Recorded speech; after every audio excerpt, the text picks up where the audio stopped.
Joining me now is Kyaw Win. He's the founder and executive director of Burma Human Rights Network, and he joins us now from London. George, good to have you on the show. I want to talk to you about this alarming trend. On Sunday, we were reporting the military had begun their most violent crackdown. That day, 18 people were killed. Today, again, we're reporting it's been the deadliest day. The only thing that's essentially changed is the number of people that have been killed has gone up to 38. Where's this all going? I mean, this is the. Thank you very much for having me today. What the important point here would like to highlight is, this is a fascist army, the military. There is only one fascist military remain in the whole region, which was inherited the Japanese fascist army during the World War II, and they remain fascist until today. Whereas Japan has changed from 180 degrees, it totally changed. But this Burmese military fascism is still remain, and one of their motto is kill all, destroy all, and finish all. Burn all, kill all, and destroy all. That's what their motto is. So you can see that this is the same military which committed genocide against the Rohingya people in 2017, and they're still committing heinous crime against humanity, against all the minorities.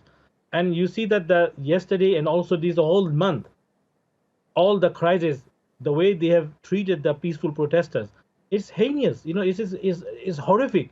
They use snipers against those young people that, like, they 18 years old, 19 years old kids.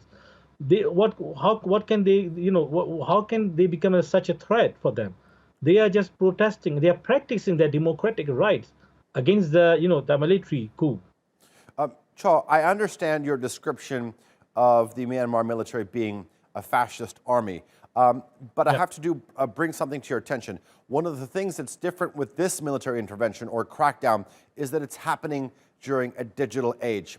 What that means is there is a trove of visual evidence of members of the army using things like guns, rifles, deadly weapons against peaceful protesters. Will this not make any difference? You see, we have obtained tons of evidences and proofs, but the point here is how far international community is willing to do political will, to bring them to the justice.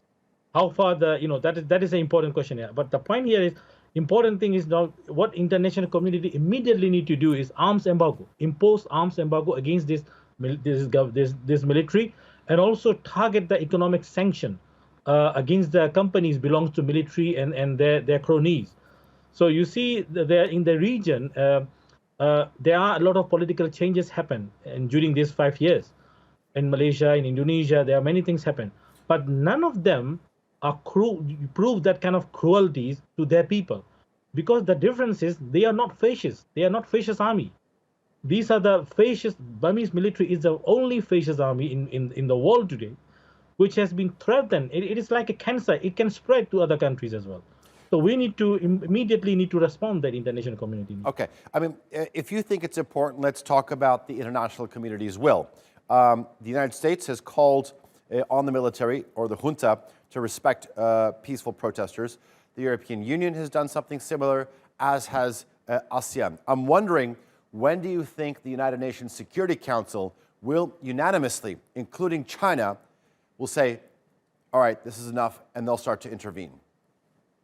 I think so far, in my experience, United Nations Security Council prove it's a waste of time. It is toothless. Despite UK and US struggle and they try their best to stop what's happening in Burma, but only Russia and China, they have been they make sure that United Security Council ended up not doing anything.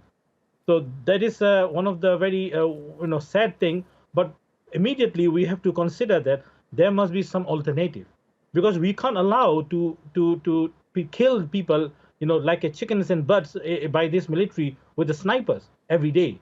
So yesterday 38 people has been killed, like all of them are shot to the heads. So we need to do something to prevent that, to protect the civilians. There must be immediate action, something to prevent that this military stop using that kind of lethal force. against the peaceful protesters. Okay. Kyaw Win, I'm afraid we're going to have to leave it there. Thank you very much for joining us here on the You're NewsHour. I do appreciate your analysis.